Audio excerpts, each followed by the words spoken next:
No, creo que tiene una forma para hacer presentación porque la veo demasiado pequeñita. ¿Sí? Eso es. ¿Se observa? Sí, ya, doctor. Ok, muy bien. Bueno, como todos sabemos, Mycobacterium lepra y lepromatosis, pues es una bacteria muy particular a diferencia de Mycobacterium tuberculosis. Es una micobacteria que en un proceso evolutivo pues ha depletado varios genes, lo que hace que sea un agente intracelular obligado, ¿no? Esto dificulta a nivel diagnóstico, pues su desarrollo y in vivo no existe, no se ha podido aislar. Sin embargo, pues se han usado varios métodos para poder estudiarlo. Entre ellos, obviamente, como mencionaba el doctor Vera, el uso del armadillo y el cojinete plantar en los ratones. Mycobacterium tuberculosis es una bacteria muy particular porque tiene una pared celular al igual que Mycobacterium tuberculosis. Sin embargo, también tiene una pseudocápsula. Esta pseudocápsula le va a proteger de las agresiones ambientales y le va a permitir ser una barrera igual hacia los medicamentos y también pues lo hace un agente patógeno exitoso. Yo diría que exitoso, ¿por qué? Porque se ha podido mantener en la historia de la humanidad, como lo mencionamos anteriormente, durante muchos años y sin embargo pues se sigue perpetuando y se sigue evolucionando. Mycobacterium lepra tiene esa capacidad de poder dividirse entre 12 a 0.5 días, a diferencia de Mycobacterium tuberculosis, que es un promedio de un día o 12 horas. Esto hace que la clínica pues, sea muy crónica, ¿no? Obviamente, cuando un paciente se llega a tiene infección por Mycobacterium lepra, pues ese desarrollo de la enfermedad pues, se alarga por mucho tiempo y por años. ¿Qué hace esto? Que facilita a la bacteria el poder adaptarse perfectamente a su huésped y eso le permite estar sobreviviendo ahí, ¿no? Mycobacterium leprae también se divide por una fisión binaria, o sea, es de tipo clonal. Nosotros vamos a tener identificado a estas bacterias porque no, a diferencia de las otras bacterias comunes, pues no recibe información genética de plásmidos o de algún otro mecanismo, sino que es una bacteria que se va a dividir de una misma hacia dos, cuatro y así exponencialmente. Sin embargo, obviamente, como el metabolismo es muy bajo, porque ha perdido la mayor parte de los genes, esto lo hace que sea muy lento esa división, perpetuando pues así su éxito como agente en su hospedero. Como se mencionó anteriormente, igual la pared celular de Mycobacterium leprae es muy particular porque pues al igual que TB tiene más del 60% de lípidos, eso lo hace una barrera biológica ante el medio ambiente porque pues es muy difícil que un agente químico o un fármaco pueda entrar de manera fácil, lo que también eso va a afectar el proceso de curación en los pacientes y puede llegar a generarse la resistencia. Como mencioné, tiene esta pseudocápsula y también tiene la característica, al igual que Mycobacterium tuberculosis, de ser un bacilo ácido alcohol resistente. Como podemos observar en esta imagen, la pared celular de Mycobacterium tuberculosis, de Mycobacterium lepra, a diferencia de TB, tiene esta parte extra, que además este glicolipio fenólico lo hace un agente que genera inmunidad en el paciente. Doctor, una disculpa por interrumpirlo. ¿Nos podría apoyar abriendo completamente la pantalla? No está abierta. Nos aparece nos dice diapositiva siguiente en un extremo. No sé si haya forma de que lo pueda abrir A o algo, ver si me puedes apoyar a orientarlo. si me orienta Dice, alguien. sí, dice hacer clic en opciones de presentación y cambiar la opción desactivada a vista de moderador.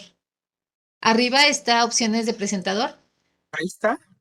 Pero No, necesita poner su presentación en estado normal, como cuando la está realizando. Ahí. Ahí ya está. Ahí perfecto, estamos. doctor. Muchísimas gracias. Sí, gracias.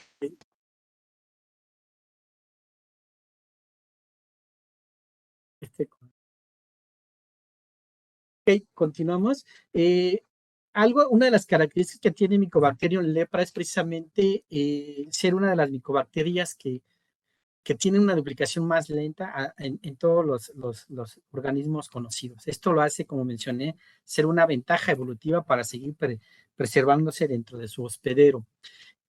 Cuando se comparan los genomas de Mycobacterium lepra con el de tuberculosis, podemos observar que se han perdido cerca de 1 millón de pares de bases, y esto lo hace que sea un organismo intracelular obligado, ¿no?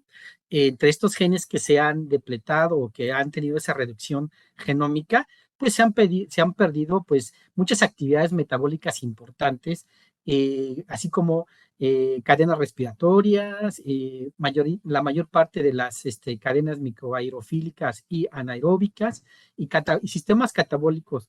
¿Qué es lo que implica esto? ¿Qué significa esto? Que cuando Mycobacterium lepre se adapta al ser humano, deja de usar esos genes y eso le permite mantenerse vivo utilizando la maquinaria de su hospedero, pero eso lo imposibilita a que se pueda aislar como Mycobacterium tuberculosis en un medio de cultivo artificial.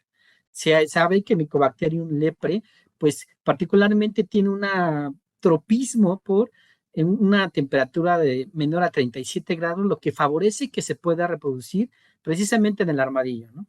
Que es uno de los hospederos que se conoce y que se está asociando pues a transmisión.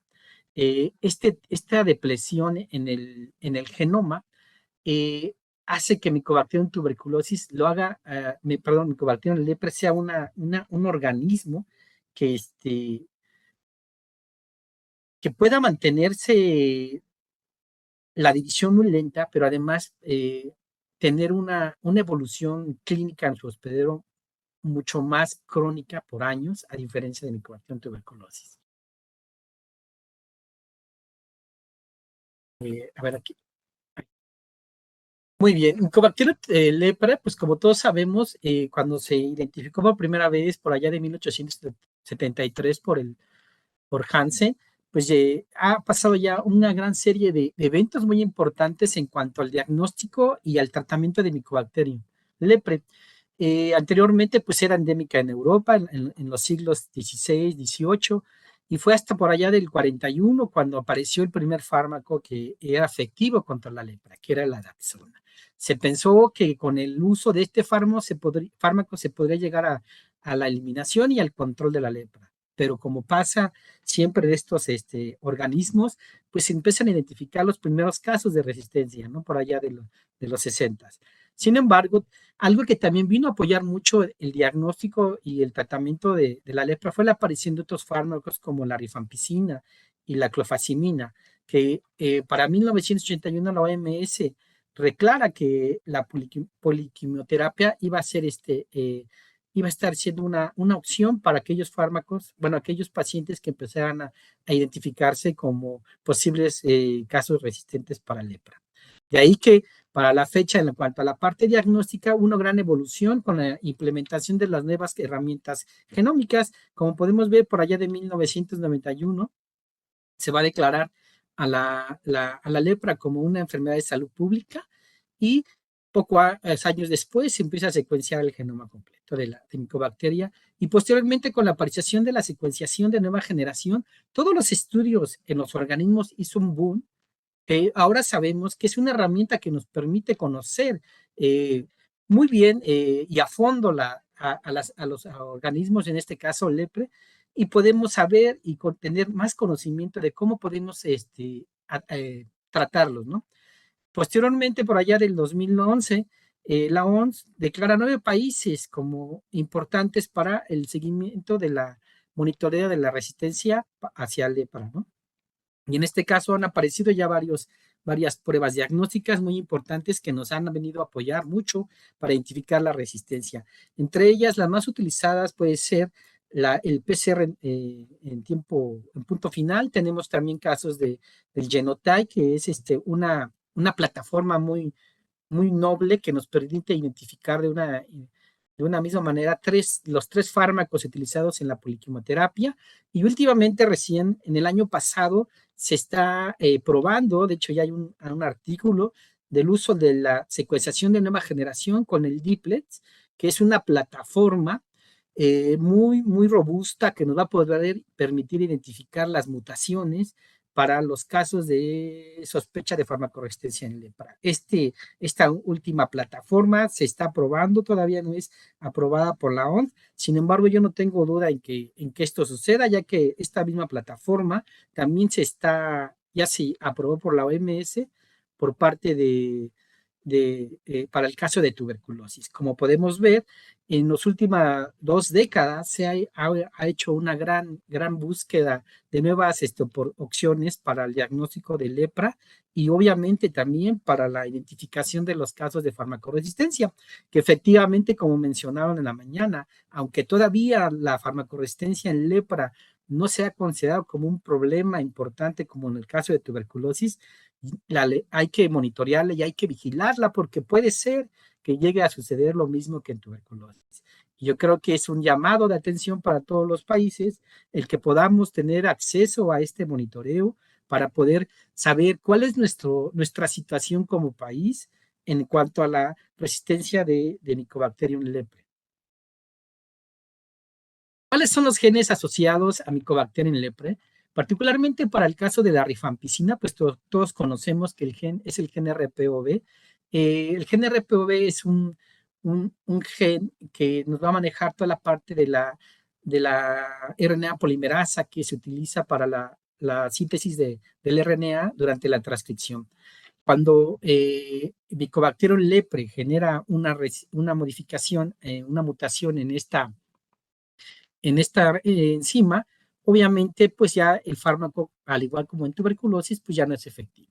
Y también tenemos el caso para la girasa A, que es en el caso de una enzima que lo que va a permitir es desenrollar el DNA para poder llevar a cabo la replicación del agente, en este caso de Mycobacterium leprae. Cuando hay una mutación en esta girasa A, obviamente no afecta al fármaco de fluoxacino y entonces se puede pensar que hay una resistencia de Mycobacterium leprae para este fármaco. En el caso de la Daxona, ahí hay una inhibición de la biosíntesis del ácido fólico que nos va a permitir generar ahí las rutas metabólicas para el Mycobacterium leprae.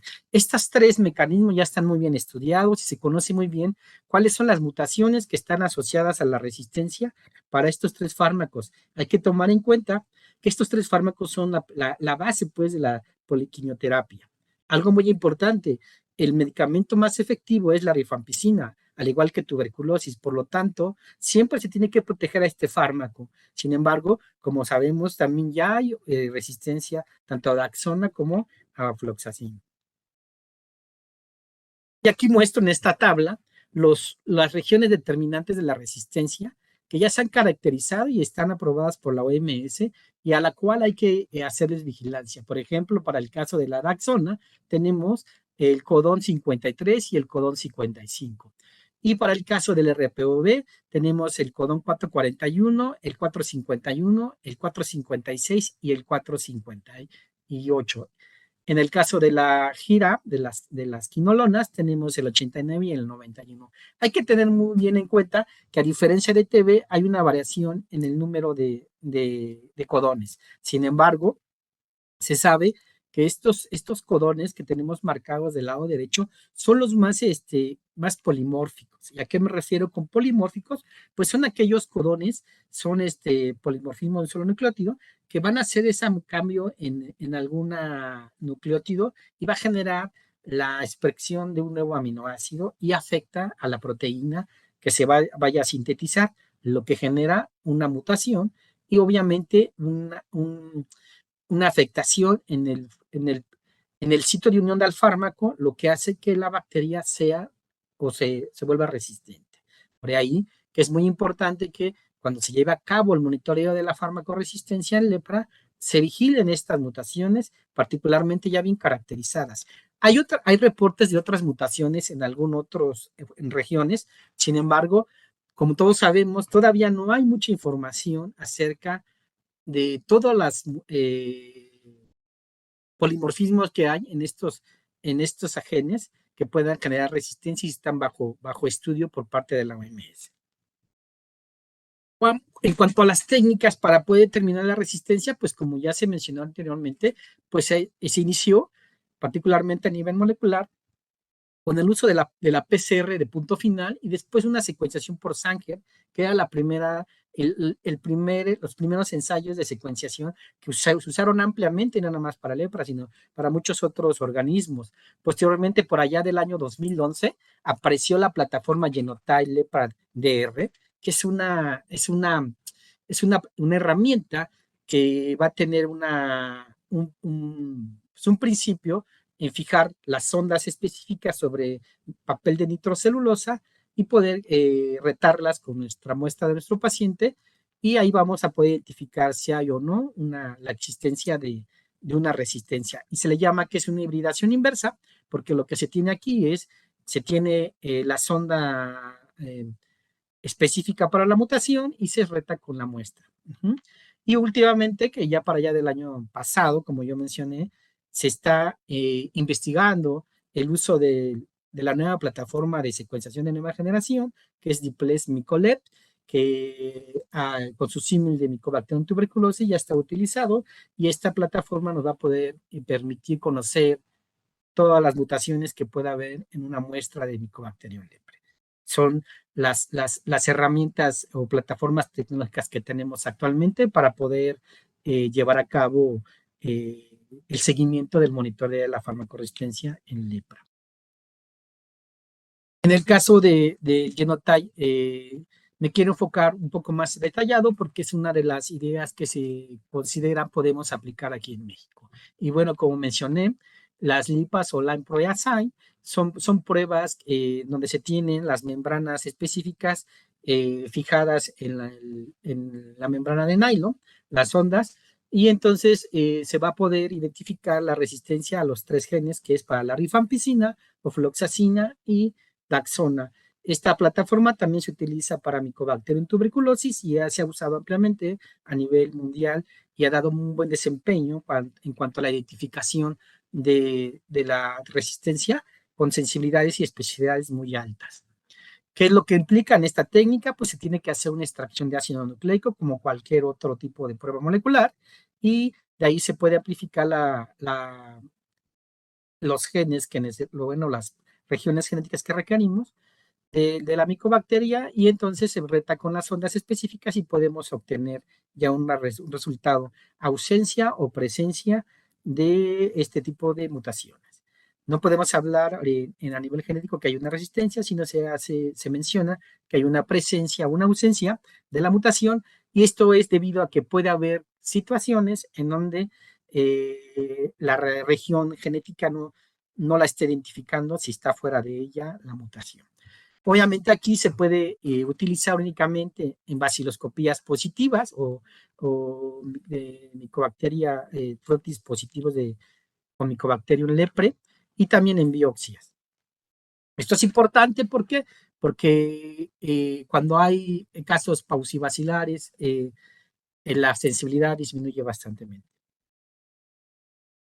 Bueno, y a grandes rasgos lo que se tiene que hacer es una descontaminación de la muestra, se hace la extracción, se amplifica, se hace la hibridación inversa y posteriormente se hace la interpretación de los resultados. Como podemos ver aquí, en esta imagen del lado derecho se muestran algunos ejemplos de las mutaciones. Se le llama hibridación inversa porque yo voy a identificar la ausencia de una sonda wild-type y va a aparecer una mutante que va a ser vamos a identificar la presencia de la mutación, y por eso se dice que es inversa.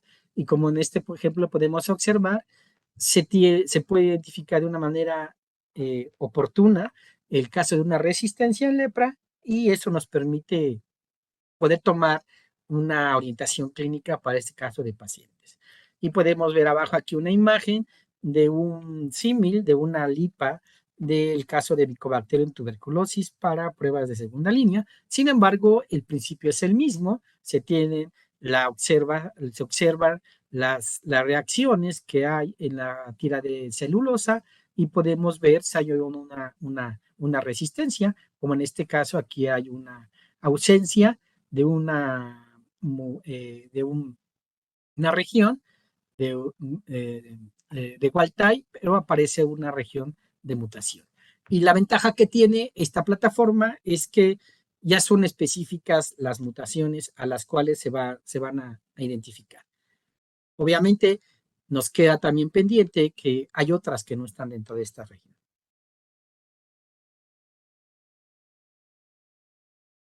¿Cómo funciona? Prácticamente este es un ensayo cualitativo para la identificación por un lado, de la especie de Mycobacterium leprae y posteriormente de la resistencia a rifampicina, a las quinolonas y a Dexona. Esto obviamente, como mencioné, se requiere una muestra positiva de baciloscopía o una biopsia de piel. Lo que se hace son las tiras de nitrocelulosas que van a tener fijadas en ella las ondas específicas, se va a amplificar, se hace un aislamiento del DNA, se amplifica el DNA del paciente, se reta contra la sonda y posteriormente vamos a obtener un revelado y vamos a poder leer la tira reactiva. Grandes rasgos, pues tenemos a la muestra, se hace la extracción, la PCR, se hace la hibridación inversa y posteriormente se hace la detección por precipitación. Aquí es una detección tipo ELISA, en donde vamos a hacer la identificación a través del uso de un anticuerpo marcado. Lo que va a hacer es amplificar pues la señal colorimétrica y podemos leer con mayor precisión el resultado. Otro ejemplo de aquí podemos observar cuáles son las regiones de los codones que están probando para cada gen, para cada fármaco, para rifampicina.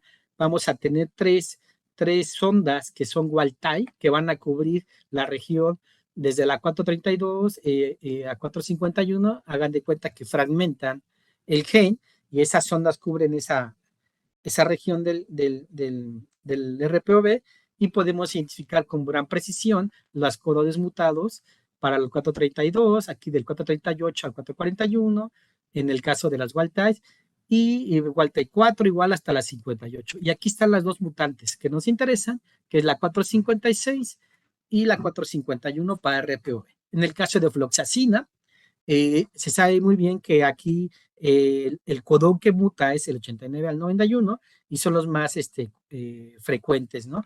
Y vamos a tener una sonda que nos va a identificar la 91 y la wild type va a ser la región que va a cubrir el 89 al 91. Para el caso de Dexona, está cubriendo los codones del 53 al 55 para la sonda wild type y para el caso de la sonda mutada va a ser la mutación del 55, que es la más común.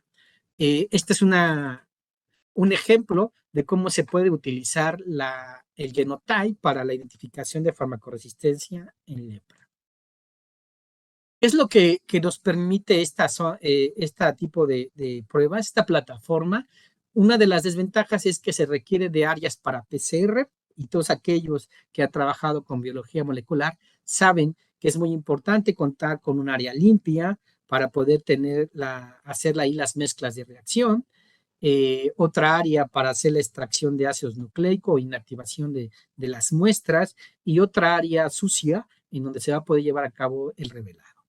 Este es uno de los problemas que tenemos con este tipo de plataformas o otras situaciones que se tenga personal capacitado por la interpretación, ya que como es una interpretación cualitativa, pues uno tiene que tener expertise para poder identificar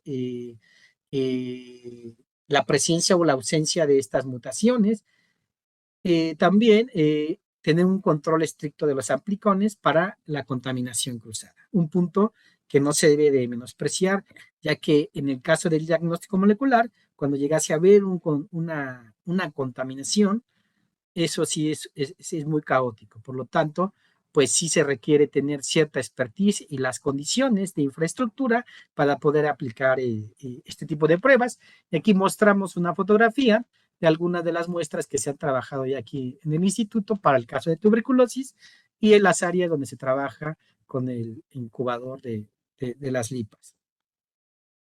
En el caso de la resistencia en lepra, ya hay hay varios estudios, no muchos, de nuestros colegas como la doctora Marifa Futis, el doctor Pera, en donde ya se han identificado desde el 2006 casos de resistencia en pacientes.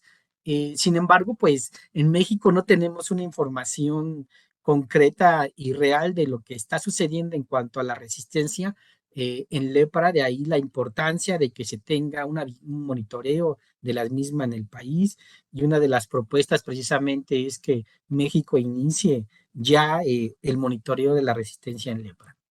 Y bueno, es importante saber, como ya lo mencionó la doctora Fátima anteriormente, que en los últimos años la caída de la identificación de lepra ha sido bastante en cuanto a la prevalencia. Sin embargo, seguimos teniendo casos multivacilares. Todavía en el 21 se tuvieron 256 casos, y sería importante que estos casos se haga vigilancia de monitoreo de resistencia en lepra. Se sabe que hay municipios prioritarios que han aportado una gran cantidad de casos, y por lo tanto también había que voltear a estos lugares con alta prevalencia para poder hacer estudios de monitoreo de farmacoresistencias y poder tener una red de monitoreo. ¿Cuáles son los objetivos del monitoreo de la resistencia a los antimicrobianos para el caso de lepra? Pues particularmente el más importante es la resistencia en rifampicina. Como todos sabemos, la rifampicina, al igual que en tuberculosis, es uno de los fármacos más efectivos porque es un fármaco esterilizante. Sin embargo, cuando se utilizan monoterapias, obviamente puede generar la resistencia. Entonces sí hay que hacer un monitoreo de estas monoterapias, de la resistencia combinada a la Dapsona y combinada a la fluoxacino, también para poder monitorear las tasas de resistencia a lo largo del tiempo y los perfiles en aquellos pacientes multivacilares. Identificar las asociaciones que existan en la estratificación de los resultados de acuerdo a las características del paciente. Muy importante la ubicación de los mismos para poder conocer las cadenas de transmisión y poder cortarlas, evitando así la nueva generación de casos farmacoresistentes de inicio en casos nuevos. Obviamente también garantizar el sistema de la vigilancia continua, que sea sistemática para las drogas de usadas en el tratamiento. ¿Qué tenemos en México? ¿Con qué contamos? ¿Con qué podemos partir? Tenemos una red de 121 laboratorios, como observamos en el mapa del lado izquierdo, que van a contar con 163 microscopistas para lepra a través de baciloscopía. Pero algo muy importante que hay que mencionar, y es en cuanto a la red, es que solamente 14 estados de los 32 tienen más de un laboratorio. Eso es muy importante porque nos está hablando de que necesitamos fortalecer, por un lado, el número de laboratorios para lepra, para el diagnóstico inicial, pero también tenemos que fortalecer esta red en los demás estados que solamente tienen un laboratorio para poder llevar a cabo un monitoreo de resistencia. Si no contamos con más laboratorios que puedan hacer ese diagnóstico, pues se nos están escapando los casos. Y eso nos pasa en lepra y en muchos otros programas. Entonces, aquí es un llamado a poder crecer esta red de laboratorios. Y por otro lado, también el número de lectores. Hay estados que solamente tienen un lector. O sea, de 11 de los 32 estados tienen más de un lector. Aquí tenemos también un llamado a poder incrementar el número de lectores, porque también son situaciones que nos están dejando fuera, pues, el poder identificar oportunamente los casos de lepra. Si queremos tener un monitoreo de la resistencia, tenemos que fortalecer, por un lado, la red de diagnóstico y también la red de búsqueda, ¿no? de los casos. Una ventaja que tenemos como país es que contamos con centros dermatológicos muy, muy capacitados. La verdad que a mí me enorgullece conocer esta información, ver los resultados que ha trabajado la doctora Fafutis, el doctor Vera en el lepra. O sea, es realmente impresionante todo el tiempo y los años que han dedicado a esta enfermedad que ha sido olvidada muchos años, y yo creo que es momento de poder retomarla. Se cuenta con estos centros dermatológicos tanto en Sinaloa, en Jalisco, en Yucatán y en la Ciudad de México. O sea, realmente México tiene una infraestructura montada que podemos fortalecer para poder iniciar la vigilancia. En el caso de la red de lepra, pues está organizada en 3 niveles, al igual que tuberculosis. En nivel central se maneja toda la parte de diagnóstico, control de calidad, y se hace la capacitación, la enseñanza, la asesoría a los laboratorios estatales, y también se hace el análisis de la información. Para el caso de los laboratorios estatales se cuenta con un laboratorio al menos en los 32 estatales, y tenemos los centros dermatológicos. y hacen estudios de baciloscopía, control de calidad, también hacen capacitación y enseñanza. Y algo muy importante, tenemos los locales, que hay que incrementarlos para el diagnóstico por baciloscopía y también fortalecer la relectura en cuanto a control de calidad. Y también tenemos que generar un mecanismo, pues, de derivación de muestras para poder llevar a cabo el monitoreo de la farmacoresistencia. ¿Cuál es la propuesta que se tiene para México? Pues evaluar precisamente aquellos casos multivacilares identificados por la red de laboratorios en conjunto con el Programa Nacional de Lepra. Hay que recordar que en todos los programas el laboratorio tiene que estar de la mano con el programa. Siempre es muy importante ese matrimonio para poder identificar y trabajar para estos pacientes que están afectados, ¿no? Y bueno, se proponen en este caso las categorías de pacientes serían casos nuevos que nunca han recibido tratamientos, una proporción de ellos y también los casos que han tenido algún tratamiento.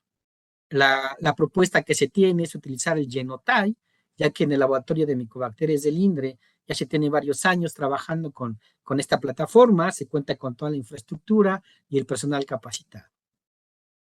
Entonces, a grandes rasgos tendríamos este modelo, que obviamente hay que madurarlo en conjunto con el programa nacional para poder arrancar este tipo de diagnóstico en el país. Y bueno, ¿qué es lo que nos van a permitir tener este monitoreo? Pues por un lado nos van a permitir dar el seguimiento a nivel nacional y estatal de las tendencias de la farmacoresistencia a lo largo del tiempo en cada tipo de casos, tanto nuevos como tratados, previamente tratados. Y también nos va a permitir hacer esas asociaciones con los factores de riesgo y poder conocer también los mecanismos de transmisión, en qué regiones se están llevando a cabo y cómo se están llevando a cabo. ¿Cuáles serían nuestros próximos pasos? Obviamente, concretar el diseño de la vigilancia de la resistencia es un trabajo que se tiene que hacer en común entre el Programa Nacional de Micobacterias, en el caso para lepra, y el INDRE, desarrollar y formalizar la RAM, que en este caso solicitaríamos el apoyo a la OPSM-11, y esto es muy importante porque tenemos que involucrar más actores, ¿no? No nada más el INDRE sería aquí, sino sería también apoyarnos en aquellos centros dermatológicos que tienen una amplia experiencia en el manejo de lepra y que inclusive han diagnosticado ya los casos de farmacoresistencia en tiempo anterior, pero sí poder fortalecer esa gran experiencia, o sea, apoyarlos en esa experiencia que se tiene con los dermatológicos, para poder sumar esfuerzos y poder consolidar una RAN en el país, ¿no? Así como también poder adquirir los insumos y más que nada también garantizar la sostenibilidad para poder llevar a cabo estos estudios de vigilancia continua y no quedarnos a la mitad, ¿no? Porque hay que reconocer también aquí que la prueba de Genotype no es barata. Como todos sabemos, el uso de la biología molecular todavía es costosa. Sin embargo, tenemos que buscar gestionar esas alianzas con socios para poder apoyarnos y poder garantizar esa sostenibilidad. Una vez que se tenga esta red, pues sería ofrecer la atención de calidad, que es lo más importante, ¿no? Y hacer accesible este diagnóstico a aquellos pacientes afectados por esta enfermedad. Y también algo muy importante, como todo programa de vigilancia de farmacoresistencia, se debe de participar en un programa de garantía de calidad para las pruebas que se hacen con la OMS. El laboratorio de micobacterias del INDRE tiene muchos años, cerca de 20 años siendo monitoreado por la OMS para la vigilancia de resistencia en tuberculosis, y yo tengo la plena certeza que en el caso de lepra no habrá ningún problema.